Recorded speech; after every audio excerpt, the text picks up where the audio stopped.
말씀은 고린도전서 4장 1절에서 5절에 있는 말씀입니다. 266편에 있는 말씀 봉독하겠습니다. 사람이 마땅히 우리를 그리스도의 일꾼으로 하나님의 비밀을 맡은 자로 여길지어다. 그리고 맡은 자들에게 구할 것은 충성이니라. 너희에게나 다른 사람에게나 판단받는 것이 내게는 매우 작은 일이라. 나도 나를 판단하지 아니하노니 내가 자체가 아무것도 깨닫지 못하나 이로 말미암아 의롭다 함을 얻지 못하노라. 다만 나를 심판하실 이는 주시니라. 그러므로 때가 이르기 전 곧 주께서 오시기까지 아무것도 판단하지 말라. 그가 어둠에 감추인 것들을 드러내고 마음의 뜻을 나타내시리니 그때에 각 사람에게 하나님으로부터 칭찬이 있으리라. 아멘. 목사님 나오셔서 나를 판단하시는 주님이란 말씀으로 말씀 전하시겠습니다. 사랑과 은혜가 많으신 아버지 하나님, 감사합니다.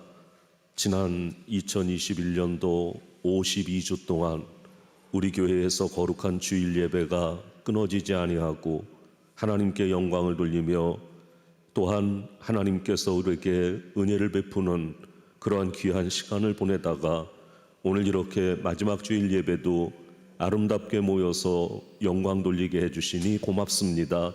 하나님, 우리 교회를 통해서 영광 받으신 걸 믿사오니 앞으로도 우리 교회에서 드려지는 모든 예배를 통하여 영광 받으시기를 원합니다. 오늘도 할렐루야 찬양대의 찬양을 아름답게 받으신 줄 분명히 믿사오니 주님 기뻐해 주시며 이 귀한 시간 부족한 종을 붙들어 주셔서 하나님의 말씀을 전달할 때 성령님께서 동행하시며 하나님의 뜻을 올바로 전달할 수 있도록 인도해 주시기를 원합니다. 도와주실 걸 믿사옵고 예수님 이름으로 기도하옵나이다. 아멘. 벌써 2021년도 마지막 주일입니다. 우리가 마지막 이런 얘기를 하면 이것은 회고한다고 하는 그러한 의미가 들어있을 것이고 또 어쩌면 우리의 인생을 중간 결산한다 그러한 의미도 들어있다는 생각을 합니다. 왜냐하면 우리가 1년의 결산을 한다고 하는 것은 내 일생 결산의 축소판이기 때문입니다. 한 해 한 해의 결산이 모아져서 일생의 결산이 되기 때문입니다. 사도 바울은 고린도 교회 성도들에게 어떻게 하여야 아름다운 결산이 될 수 있는지를 이야기하면서 세 가지를 권면합니다. 첫째는 사람들이 나를 어떻게 판단하느냐라고 하는 겁니다. 그 사람의 생애 결산이 잘 됐는지 안 됐는지는 옆에 있는 사람이 먼저 알아주게 됩니다. 둘째는 내가 내 자신을 판단해 보는 겁니다. 셋째는 하나님께서 나를 판단하시는 겁니다. 이 세 가지 평가가 오늘 마지막 주일을 맞는 우리들이 해야 될 삶의 중요한 결산들입니다. 첫째로 다른 사람들의 판단이 중요하다는 겁니다. 오늘 본문 1절에 보면 사람이 마땅히 우리를 그리스도의 일꾼이요 하나님의 비밀을 맡은 자로 여길지어다. 즉 다른 사람이 나를 볼 때 당신은 주님의 일꾼입니다. 당신 속에는 하나님의 비밀이 있는 것 같습니다 라고 하는 판단을 받는다면 그거는 정말로 아름다운 결산이라고 하는 겁니다. 다른 사람의 판단에 따라서 내 자신의 신분이나 내 지위가 결정이 되어집니다. 이를테면 회사에서 일을 잘했을 경우에 회사가 나를 평가해서 거기에 맞는 적절한 보너스를 주거나 아니면 승진의 영광이 주어집니다. 그런데 만일 회사에 엄청나게 큰 피해를 끼쳤다면 회사로부터 그에 상응한 징계를 받게 되어질 겁니다. 그러니까 결국 결산이라고 하는 건 다른 사람이 나를 어떻게 평가하는가, 거기에 따라서 나의 모습이 나타나게 되어진다는 겁니다. 그렇다고 한다면 오늘 예수 믿는 저와 여러분들을 향해서 다른 사람들이 우리를 볼 때 첫째는 그리스도의 일꾼으로 나타나야 된다는 겁니다. 그리스도의 일꾼이라고 하는 것은 그리스도를 위해서 일하는 종이라고 하는 뜻입니다. 예수님께서 이 세상에 오셨을 때 흔히 하셨던 얘기를 우리는 3대 사역이라고 얘기합니다. 3가지의 큰 일을 하셨다는 겁니다. 첫째는 말씀을 전파하는 선포 사역, 프리칭이라고 합니다. 두 번째는 말씀을 가르치는 교육 사역, 티칭이라고 얘기합니다. 세 번째는 몸과 마음의 병을 치유하시는 치유 사역, 힐링이라고 그렇게 얘기합니다. 이 3가지 사역, 프리칭, 티칭, 힐링, 선포하는 거, 교육하는 거, 병 고치는 거, 이 일을 예수님께서는 하셨고 그리고 제자들에게 그 일을 계속하라고 말씀합니다. 여러분, 다른 사람들이 우리를 볼 때 저 사람은 하나님의 말씀을 전하는 사람이다, 저 사람은 예수를 전하는 사람이다라고 비춰줘야 합니다. 다른 사람이 우리를 볼 때 저 사람이 성산교회 다니는 거 분명히 아는데, 그런데 그 입에서 한마디도 하나님과 하나님 나라에 대한 얘기가 나오지를 않는다면 그리스도의 일꾼으로 비춰지지는 않았다는 뜻일 겁니다. 말씀을 전파하기 위해서 가르친다든지 배운다든지 2개 중에 하나는 꼭 해야 합니다. 다른 사람의 마음과 몸의 병을 치료하기 위해서는 나의 기도가 들어가야 하고 시간이 들어야 하고 또 물질을 써서 그들을 섬겨야만 되어지는 겁니다. 어떤 분은 전도를 위해서 헌신합니다. 전도를 위해서 헌금을 합니다. 전도를 위해서 시간을 냅니다. 전도를 위해서 전도 물품을 드립니다. 돈으로 환산해 봐도 꽤 됩니다. 어떤 분은 교회 학교 교사를 하면서 헌신합니다. 아이들을 위해서 시간을 냅니다. 그들을 위해서 돈을 씁니다. 여러 가지로 헌신하는 분들도 많이 있습니다. 여러분, 다른 사람들이 나를 평가할 때 이 3가지 사역, 선포하는 거, 교육하는 거, 병 낫기를 위해서 노력해 주는 거, 이런 것으로 특징 지어줄 수 없다면 우리는 아름다운 열매를 맺을 수가 없었다는 얘기가 될 것이고, 반대로 다른 사람들이 나를 평가할 때 이 3가지로 나를 특징 지어줄 수 있다면 나는 아름다운 열매를 맺고 있는 사람일 것입니다. 두 번째로, 다른 사람이 나를 볼 때 하나님의 비밀을 맡은 자로 비춰져야 합니다. 사람이 마땅히 우리를 그리스도의 일꾼이요 하나님의 비밀을 맡은 자로 여길지어다. 여기에서 하나님의 비밀이라는 게 과연 뭘까요? 하나님의 비밀은 예수 그리스도입니다. 예수 그리스도 안에 우리의 구원이 들어있고 예수 그리스도 안에 우리의 축복이 들어있습니다. 하나님의 모든 계획과 지혜는 그리스도 안에 나타나 있습니다. 많은 사람들이 정치적인 불안, 경제적인 위기, 진학의 문제, 취직의 문제, 진로의 문제 같은 외부적인 문제로 고민을 합니다. 그래서 한 가지 고비를 넘기면 놀랍게도 2가지 산이 가로막습니다. 그러나 예수님 안에 모든 해결이 들어있습니다. 다윗은 이렇게 고백합니다. 여호와는 나의 목자시니 내가 부족함이 없으리로다.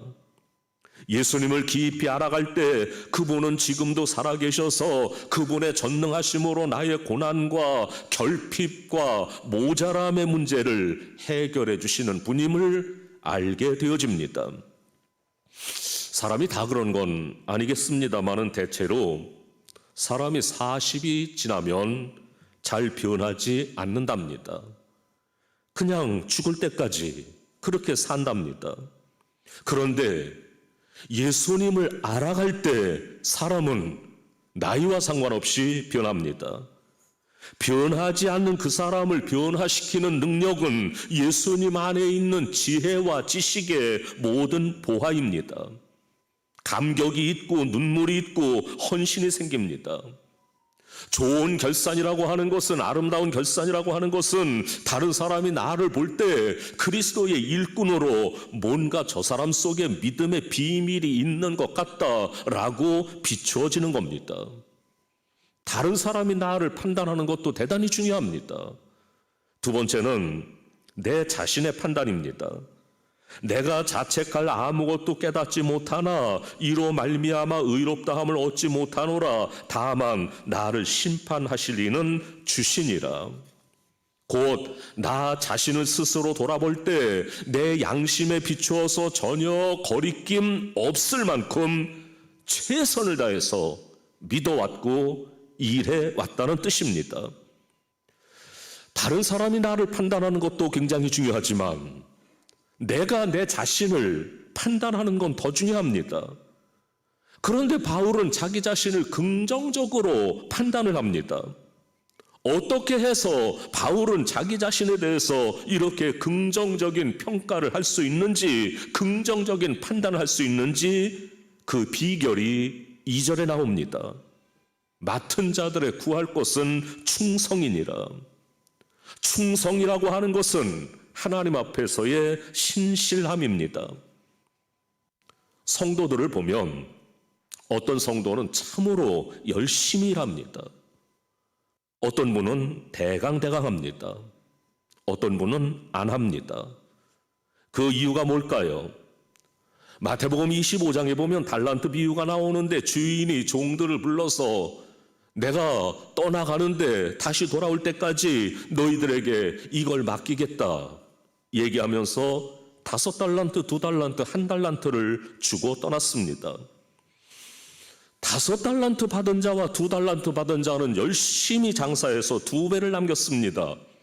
그런데 1달란트 받은 사람은 땅속에 묻어두고 아무것도 안 했습니다. 후에 주인이 돌아와서 5달란트 받은 자와 2달란트 받은 자를 칭찬합니다. 잘하였도다 착하고 충성된 종아, 네가 작은 일에 충성하였음에 내가 많은 것으로 네게 맡기리니 네 주인의 즐거움에 참여할지어다. 그런데 1달란트 받은 자는 이 악하고 게으른 종아라고 하는 책망을 받습니다. 그랬더니 1달란트 받은 사람이 변명합니다. 주여, 당신은 굳은 사람이라 심지 않은 데서 거두고 해치지 않은 데서 모으는 줄을 내가 알았으므로 두려워해서 내가 나가서 당신의 달란트를 땅에 묻어 두었나이다. 한마디로 말하면 주인에 대해서 뭘 몰랐다는 겁니다. 주인에 대해서 오해를 했다는 겁니다. 여러분, 주인의 은혜를 알고 내가 주인을 신뢰하고 주인의 사랑을 정말 안다면 종은 더 열심히 일할 겁니다. 1달란트가 얼만큼 되는 건가 하면 금으로 얘기하면 33kg입니다. 돈으로 치면 약 22억 원 정도 됩니다. 1달란트 받았다고 해서 몇만 원 준 게 아니에요. 금으로 33kg입니다. 22억을 줬다는 거예요. 5달란트면 110억 정도가 됩니다. 도대체 주인은 뭘 믿고 종에게 110억을 맡기겠습니까? 뭘 믿고 종에게 44억을 맡기겠습니까? 도대체 뭘 믿고 22억을 맡기겠습니까? 자기를 믿고 이렇게 큰 은혜를 베풀어 주신 주인의 마음을 아는 종은 충성을 다해서 일하게 됩니다. 내가 뭔데 날 믿고 110억을 맡기나? 내가 뭔데 나 같은 놈을 믿고 44억을 맡기나? 나 같은 놈에게 어떻게 22억을 맡기시는가? 그 주인이 너무 고마운 겁니다. 그 주인이 나를 신뢰해줬다고 하는 게, 나를 사랑해줬다고 하는 게 느껴집니다. 그러니까 충성을 다해서 일하는 겁니다. 하지만 주님의 은혜를 은혜로 모르는 사람은 안 합니다. 그러므로 우리는 하나님의 은혜를 먼저 알아야 합니다. 하나님의 은혜를 먼저 체험적으로 알아야 충성도 하는 겁니다. 은혜를 하나도 모르는 사람에게 충성을 강요한다는 것은 그 사람에게 부담만 줄 뿐입니다. 하나님의 은혜를 바울은 알았습니다. 그래서 그는 사도행전 20장 24절에 이렇게 고백을 합니다. 나의 달려갈 길과 주 예수께 받은 사명 곧 하나님의 은혜의 복음 증거하는 일을 마치려 하면은 나의 생명을 조금도 귀한 것으로 여기지 않는다. 이러한 충성은 비단 교회 안에서뿐만 아니라 가정에서, 학교에서, 직장에서, 삶의 현장에서 계속 되어져야 합니다. 왜냐하면 삶의 현장이 바로 전도와 선교의 현장이기 때문입니다. 한 가지 중요한 공식을 제가 말씀드리겠습니다. 예수 믿는 사람은 충성스럽게 자기 맡은 바 일을 하는 사람, 이건 공식입니다.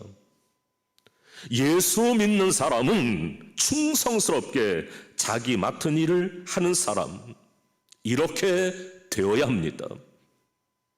나 자신을 평가할 때 내가 있는 자리에서 나는 충성을 다했다, 내가 큰 일을 했다는 얘기가 아닙니다. 내가 일을 잘했다는 얘기가 아닙니다. 내가 많은 걸 남겼다는 얘기가 아닙니다. 내가 나 자신을 평가할 때는, 판단을 할 때는 나는 재주는 없었는데 그래도 충성은 다했다, 내가 충성은 다했다, 이것이 내 판단이 되어야 하고 내 평가가 되어져야 할 것입니다. 세 번째는 하나님의 판단입니다. 5절에 보니까 그러므로 때가 이르기 전 곧 주께서 오시기까지 아무것도 판단치 마라. 그가 어둠에 감춰진 것들을 드러내고 마음의 뜻을 나타내시리니 그때에 각 사람에게 하나님께로부터 칭찬이 있으리라. 여기 칭찬이라는 말은 상급이라는 뜻입니다. 즉 하나님께 상급을 받는다는 것이죠. 다른 사람의 판단도 굉장히 중요합니다. 내 자신의 판단도 중요합니다. 하나님께서 나를 어떻게 판단하시느냐, 이건 가장 중요한 판단일 겁니다. 진정한 칭찬은 하나님께로부터 받는 겁니다. 사실 사람은요, 자기가 독자적으로 무엇인가를 할 수 있는 존재는 아닙니다. 우리는 하나님께 속해 있든지 아니면 마귀에게 속해 있든지 둘 중에 하나입니다. 중간지대라는 건 없습니다. 어떤 사람이 하나님을 믿지 않고 죄를 즐기고 악을 행하면서 산다고 한다면 그건 자기가 독자적인 결정으로 하는 게 결코 아닙니다. 에베소 2장 2절에 보면 그때 너희가 그 가운데서 행하여 이 세상 풍속을 좇고 공중의 권세 잡은 자를 따랐으니 곧 지금 불순종의 아들들 가운데서 역사하는 영이라. 무슨 얘기입니까? 결국 마귀에게 소속되어 있기 때문에 마귀가 그 마음을 조종하는 대로 행동했다는 말입니다. 반대로 어떤 사람이 하나님께 상급받는 일을 했다고 한다면 그것은 자기가 독자적인 결정으로 그렇게 한 게 아니라 하나님의 은혜로 그렇게 한 겁니다. 하나님의 은혜로 하나님께 쓰임을 받은 겁니다. 바울 사도는 자신이 하나님께 얼마나 큰 은혜를 받았는지를 잘 알았습니다. 그래서 고린도전서 15장 10절에 이렇게 말합니다. 그러나 나의 나 된 것은 하나님의 은혜로 된 것이니 내게 주신 그의 은혜가 헛되지 아니하여 내가 모든 사도들보다 더 많이 수고하였으나 내가 아니요 오직 나와 함께 하신 하나님의 은혜로라. 우리가 상 받을 일을 한 것이 아니라 성령께서 우리 마음을 감동해서 하나님께 상 받을 일을 시켜주셨고 하나님이 친히 이루어 주셨다는 겁니다. 하나님께서는 우리에게 은혜로 모든 것을 주시고 그리고 그 받은 걸 가지고 하나님의 일을 이루도록 하십니다. 사실은 하나님께서 다 이루시면서 하나님께서 다 하셨으면서 나에게는 그래 잘했다 그리고 칭찬해 주시고 상을 주시는 겁니다. 중요한 것은 하나님의 일을 이루는데 하나님께서 나를 쓰시고 계신다고 하는 자의식으로 충만해지면 그때 자존감으로 내가 형언할 수 없는 즐거움, 그런 기쁨이 와진다는 겁니다. 이걸 갖다가 성령으로 기뻐한다고 그렇게 얘기하는 겁니다. 내가 이룬 일이 아닌 걸 내가 알기 때문에 겸손하게 하나님께 영광을 돌리게 되고, 하나님께 영광을 돌리게 될 때 자연적으로 보상받는 게 기쁨입니다. 그게 상급입니다. 이게 하나님의 판단입니다. 이게 하나님의 평가입니다. 사랑하는 성도 여러분, 오늘 말씀에 비추어서 여러분들 각자를 판단하고 평가해서 연말을 잘 결산하게 되시기를 바랍니다. 만약에 좋은 결산을 했다면 오직 하나님의 은혜로 된 것인 줄 알고 하나님께 영광 돌리고 주님이 주시는 큰 기쁨을 누리시기를 바랍니다. 만일에 생각해 봤는데 미진한 부분들이 많다면 새해에는 좋은 결산을 하리라고 하는 다짐으로 연말을 지내시기를 바랍니다. 다가오는 2022년도에는 하나님이 주시는 은혜가 커서 그 은혜로 내가 하나님이 주시는 놀라운 복을 받아서 크게 승리하고 하나님께 더 크게 영광을 돌리는 여러분들이 다 되시기를 주님의 이름으로 축원합니다. 기도합니다. 하나님, 오늘도 지난 날을 생각해 보면서 우리들을 봅니다. 과연 다른 사람들은 나를 어떻게 판단하는지, 내가 나를 판단해 봐도 모자라는 것 투성인데 하나님은 나를 어떻게 판단하시는지 참으로 우리 마음속이 궁금하기도 하고 기대가 되기도 합니다. 모자랐지만 부족했지만 충성스럽게 일한 사랑하는 성도들이 여기에 있습니다. 하나님 아름다운 판단을 해주시는 걸 분명히 믿사오며 우리의 앞날이 더욱 하나님의 좋은 판단을 받을 수 있는, 하나님의 좋은 평가를 받을 수 있는 믿음의 삶을 살게 해 주옵소서. 예수님 이름으로 기도하옵나이다. 아멘.